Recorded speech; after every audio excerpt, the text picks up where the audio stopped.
All right, ladies and gentlemen, welcome back to the channel. It is Wednesday, and you know what that means. Time to dive deeper into the wisdom of the Corpus Hermeticum and Hermetics, the divine Pymander. Original manuscript, Hermes Trismegistus, 3rd century AD. This is a new edition, 2015, edited by Tarl Warwick. And if you haven't joined us so far, then thank you for being here. And the Corpus Hermeticum is one of the primary works within the Hermetic tradition. This Renaissance era craft is nonetheless based upon philosophical materials from far older times, namely the 3rd century or 4th century AD, from which the primordial material came. Credited to Hermes Trismegistus, the divine Pymander, sometimes called Pomander, touches upon astronomy, science, nature, and a great deal of theological material. In my own experience so far, it touches upon the nature of the things that are, because in the very first book of the Corpus Hermeticum, Hermes Trismegistus, his first book, it begins with the first two lines saying, "O my son, write this first book for both for humanity's sake and for piety towards God." And so God is a very interesting concept. I'm going to grab the Hermetica here. And in the Hermetica, it's very interesting because God is referenced as Atum, being the one true God. And so, as to distinctualize it from being, how should I put it, from being a separate entity, a lot of people have this idea of God as something that is outside of themselves, that is up there judging, that is a unique, but this is an all-encompassing force that is all of creation. Let me see if I can pull that up a bit here. And previously on this channel, we went through the Hermetica and the whole series and the history of the Hermetica and the unifying religion and the demise of thrice great Hermes, and the wisdom of the pharaohs.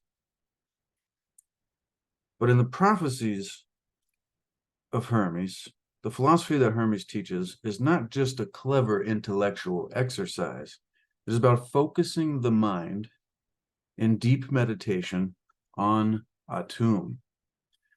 Atum being the name I like to use for God when referring to Hermetics, because Atum was an ancient Egyptian name for God. However, such pure philosophy is about rising above mere opinions to experience directly the mind of God, or the mind of the universe, using the God-given gift of our own little minds. We can come to know the big mind, quote unquote, that creates and maintains the cosmos in beautiful order. And for Hermes, spiritual philosophy is not opposed to science, as it is often for us today. And the student of spiritual philosophy studies science as a form of, like it said in the first book of the Corpus Hermeticum, as a form of piety or reverence or appreciation and devotion to Atum, the one God. And so, with that, I will say the first lines of the prophecies of Hermes, and then we will get into today the reading of the Holy Sermon from the Corpus Hermeticum, which is the third book in there. The prophecies of Hermes begins by saying, "Pure philosophy is spiritual striving, through constant contemplation, to attain true knowledge of Atum, the one God." And so with that being said, let us jump over to the Corpus Hermeticum, once again reading from these for purposes of teaching and commentary and expanding the mind, so that we can increase our awareness and our understanding of the nature of reality, so that through that awareness, hopefully we can increase the quality of our experience. And then hopefully, if we can do that, then increase the quality of the experience of those around us. And so today we find ourselves on book or section number 3 in the Corpus Hermeticum. The first one being Hermes Trismegistus, his first book, which we started mentioning. And the second line in the first book is, "For there can be no religion more true or just than to know the things that are, and to acknowledge thanks for all things, and to that which made them, which thing we shall hopefully, it doesn't say hopefully, but it says, which thing I shall not cease continually to do. And so, with that being said, let's jump into the Holy Sermon from Hermes Trismegistus in the Corpus Hermeticum. And it's a short one. It's only 11 little paragraphs, so we'll keep it sweet and short today, ladies and gentlemen. And once again, thank you for joining me. The Holy Sermon from Hermes Trismegistus. Number 1, the glory of all things, God, and that which is divine, and the divine nature, the beginning of things that are. Number 2, God and the mind, and nature, and matter, and movement, and necessity, and the end, and change. 3, for there was in the chaos an infinite darkness, in the abyss or bottomless depth, and water, and a subtle in spirit, intelligible in power. And there went out the holy light, and the elements were coagulated from the sand out of the moist substance. 4, and all the gods distinguished the nature full of seeds. 5, and when all things were determined and unraveled, the light things were divided on high, and the heavy things were founded upon the moist sand, all things being terminated or divided by fire, and being sustained or hung up by the Spirit, they were so carried, and the heaven was seen in 7 circles. 6, and the gods were seen in their ideas of the stars, with all their signs, and the stars were numbered with the gods in them. And the sphere was all bordered with air, carried about in a circular motion by the Spirit of God, or Atum. 7, and every god, by his internal power, did that which was commanded him.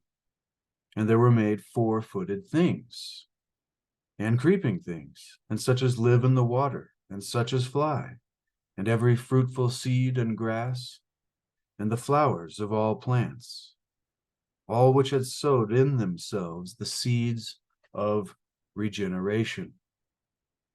8, as also the generations of men, to the knowledge of divine works, and a lively or working testimony of nature, and a multitude of men, and the dominion of all things under heaven, and the knowledge of good things, and to be increasing, and to be increased in increasing, and multiplied in multitude.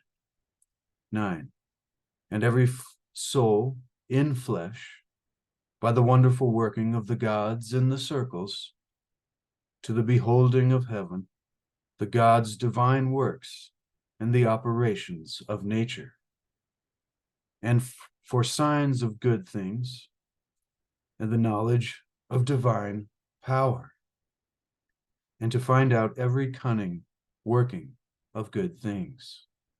10, so it begins to live in them, and to be wise according to the operation of the course of the circular gods, and to be resolved into that which shall be great, momentous, and leaving the memory of the cunning works done upon earth, leaving them to be read by the darkness of times.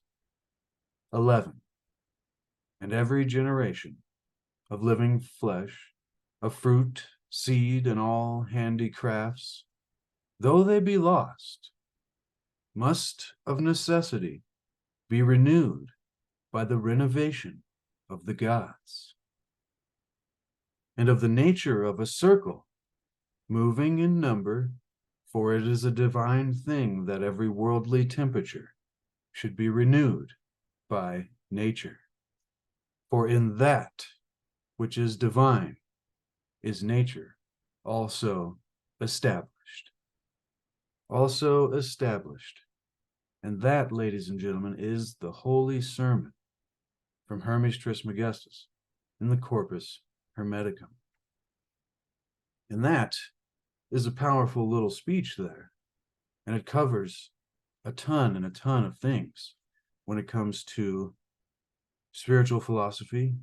And it's funny how many correlations you'll find to religious stories and biblical stories from many different religions and spiritual traditions all across the world in these descriptions of creation. I find it very interesting there. I'll kind of expand now for a few minutes before we wrap this up on what I think this meant, or what I'm just getting from it right now at this time, being the first time I've read it and heard it, but very powerful. And it's very interesting. It always comes back to this quote unquote moist substance. In this time, it's not only referenced as the moist substance, but also the moist sand. And instead of light and dark things, this is also very interesting. In verse 5 there, it said, and when all things were determined and unraveled, think of that being important, they were determined and then unraveled, maybe the creation of, physical reality or nature, and the light things, so maybe the more spiritual aspects of the dual nature of reality, the spiritual and the material versions of each, the light nature, the light things were divided on high. So maybe they went to a spiritual realm, because in previous Hermetic readings that we did, it spoke about the spiritual things being underneath of, I don't know, it's very weird how I put it. I never heard it before in any kind of mystical or spiritual ideas or, lectures or readings or whatever it be, about how the material realm and the physical realm is on top of the world, and the spiritual realm is underneath of, quote unquote, the heavens or whatever that be. But heaven in this sense not meaning a place in the clouds or a city in the clouds, with big gates and stuff. This is not that. So hopefully that's not what you're getting from this, but it's very interesting. The heavy things were the light things were divided on high, but then instead of dark or evil or whatever, like we usually compare to light, it was the light, and the heavy things were founded upon the moist sand. And that makes me think of the difference in densities when it comes to maybe different, what would you call them, different levels of existence through different densities or frequencies. But that's kind of deep if you've never gone there before. But those are always fun topics. And it does talk about that in the previous Hermetic reading that we went through, which was Pymander. And he talked about the 7 levels, or those 7 circles that were mentioned. And maybe let's go back and reflect to that real quick. He says, he replied, first of all, because Hermes is talking to the mind of God, and he says, I have asked, you have, O mind, and most excellently taught me all things as I desired. But tell me, moreover, after the return is made, what then? And so this is where he begins talking about those going through the transition from the physical to the spiritual realm, going through those 7 zones as it's described in Pymander, which may be different from the 7 circles of the astrological gods in the heavens doing their cycles with each of their attributes, which would be the planets. And then the 9 would include the sun and the moon, I believe. Or it's maybe 5 planetary bodies and the sun and the moon making up the 7. Not 100% on that, be sure to leave a comment below. I'm open to anybody's ideas on this. As you can see, I am no master, and I am just researching, having fun, once again, to expand the mind and increase our awareness of the nature of reality so that we can increase the quality of our experience. So let us continue, because in the Holy Sermon today, it mentioned the 7 circles. They were determined and unraveled, and the light things were divided on high. So light, easy to lift, maybe spiritual lightness, no density or physical characteristics that would create heaviness or weight. And the heavy things also could be metaphorical, light or heavy, which is why I keep going to the idea of densities. But heavy things were founded upon the moist sand, that moist nature. I got to figure out what that is. It's very fascinating. It seems to be key and important for the beginning and creation during the foundation of the elements. But that might not even be important for our own personal journeys here in life. Maybe that's just a side tangent that you don't really need to understand too much. But however, they're divided, all things terminated or divided by fire. See, I think when it said terminated there, I think it means more of like decided, because it says terminated or divided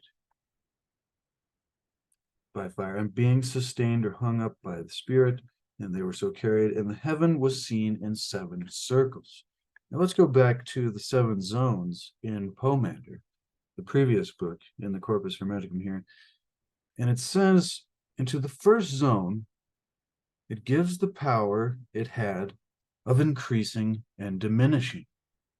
To the second, the machinations, or the machine-like operations of plotting of evils, and one effectual deceit or craft. To the third, the idle deceit of concupiscence. To the fourth, the desire of rule and insatiable ambition. To the fifth, the profane pride and the headlong rashness of confidence. To the sixth, evil and ineffectual gluttony. And to the seventh, subtle falsehood, always lying in wait. And so then after that, it says, then being made naked of all the operations of harmony, it comes to the 8th nature, having its proper power, and it sings praises to the Father, Atum, with the things that are. And remember, there can be no religion more true or just than to know the things that are, and to attempt to know the things that are. So with that being said, that maybe was a correlation to the 7 circles, but I'm kind of thinking those are different things. It's very interesting, though. The gods were seen in their ideas in the stars. To me, this makes me think that each, whether it be a constellation or a planetary body, but the gods having their physical mirror image of their spiritual existence, the gods being separate and underneath of Atum, the one God, which is why I feel it important to separate the term God from gods, because it's very easy to get confused there. But the gods being the archetypes that attribute their seeds, quote unquote, their styles and characteristics and traits. And the gods distinguished the nature full of seeds. But then later it says, and the gods were seen in their ideas of the stars, with all their signs, and the stars were numbered with the gods in them. This makes me think of creating a celestial calendar or the zodiac. And the sphere was all bordered with air. See, that's very interesting to the Christian flat earth debaters that would say we are inside of the filament or the dome kind of theory, and that this filament or the sphere is what contains our, these are other debates, but this is the kind of stuff that can be drawn from or taken, this kind of stuff is very mystical and very philosophical and very deep, and it is probably encoded in many ways, like many ancient texts are, and it can be taken many ways. And each of our own minds and our own experience allows us to unlock certain understandings from these kind of things. And so this is also kind of why I'm here sharing this for, people who may not ever actually have the time or whatever it be to go pick up this book for themselves to put it on your shelf. And so I figured I'll make a video and see if somebody wants to join, and we can all learn together, because I am fascinated with spiritual philosophy and understanding the nature of the things that are, especially this thing that seems, to be, it's like it's referenced in every spiritual tradition and culture around the world, oftentimes called God, but we argue about what it is, and that has led to many of the greatest disputes and conflicts throughout our history, as far as we know, and what we're told about history. His story, not to get into that tangent, but it's like this thing seems to be the most important thing. And for some reason, we can't come together, despite our differences of descriptions and opinions about this thing that we learned yesterday, reading in the Tao and the Wisdom of the Ages, that it should, when named, it is not that thing, but nameless. It is. And so you cannot put a name on it. But this is the ultimate mystery of humanity, it seems, this obsession with whatever this God force is that is responsible for everything that we see, experience, and fathom.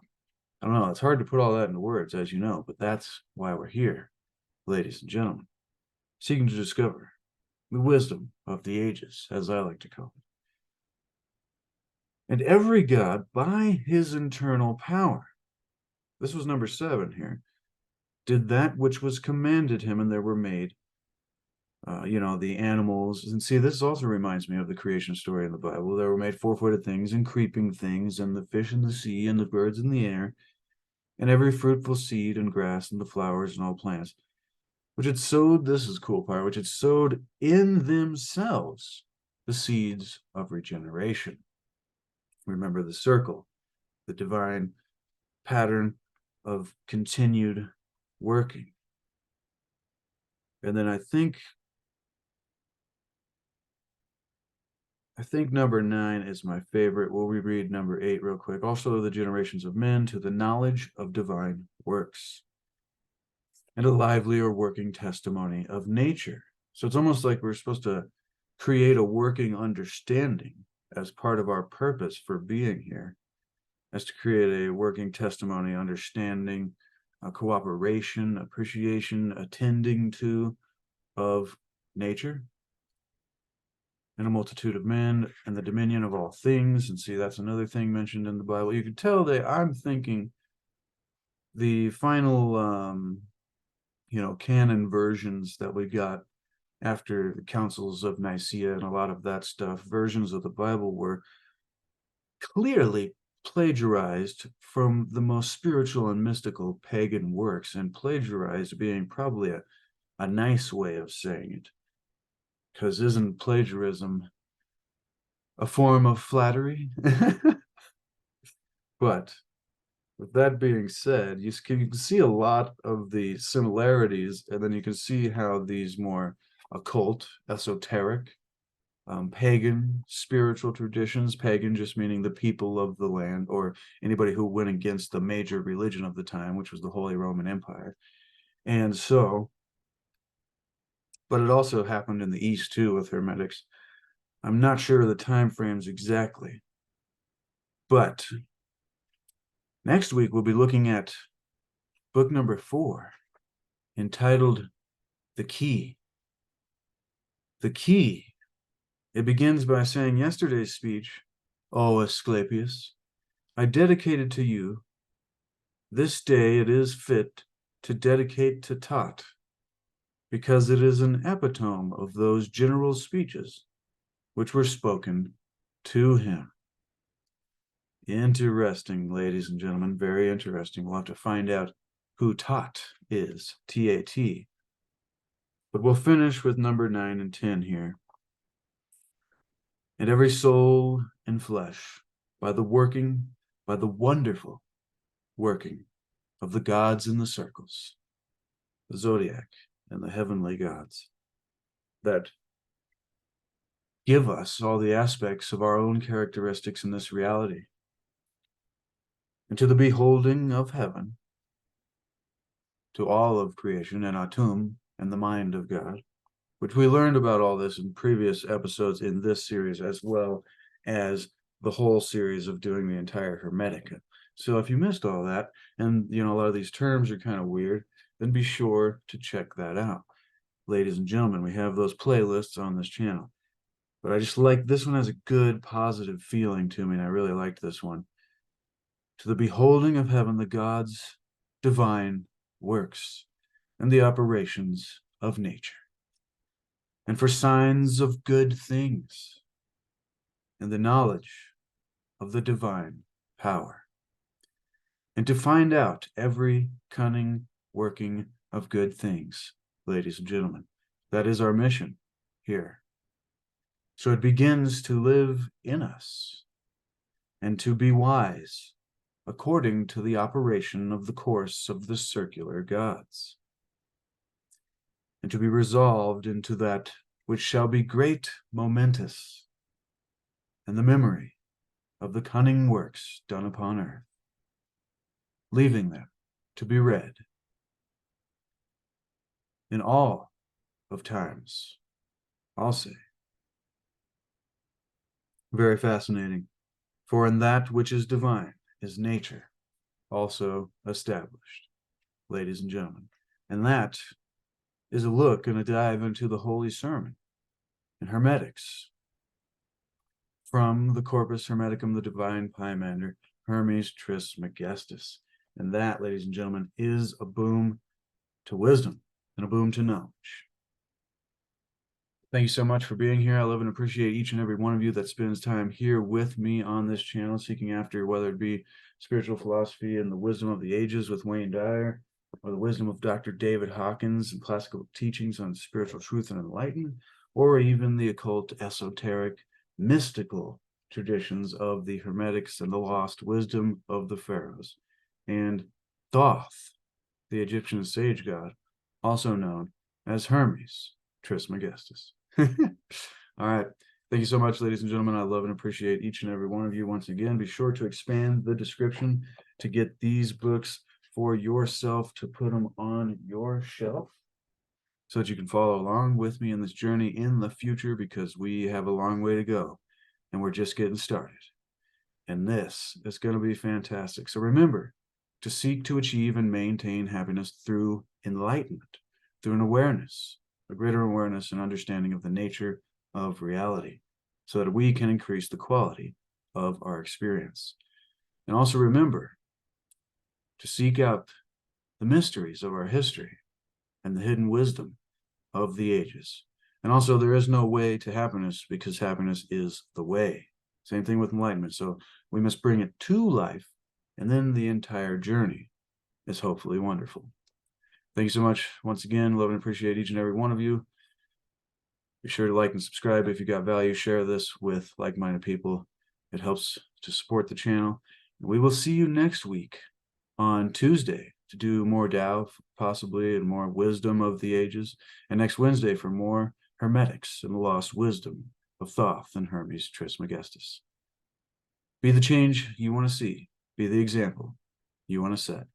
No, no, no, no, no, no.